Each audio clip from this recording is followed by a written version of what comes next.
High বন্ধুরা, শুভ দোলযাত্রা।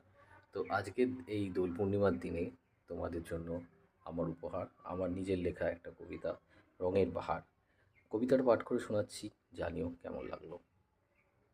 রঙের বাহার। বসন্তে মাতল যে মন রঙের বাহারে, ফাগুন হাওয়ায় পরাণ হলো আজ ফুরফুরে। সাদা কালো জীবনটাকে করে তোলো রঙিন, বাদ দিয়ে দাও সব চিন্তাধারা যা ছিল প্রাচীন অর্বাচীন। কত রং আজ আকাশে বাতাসে, কত যে তাদের ভাষা। সবুজের তারুণ্যে জেগে ওঠে মনের আশা।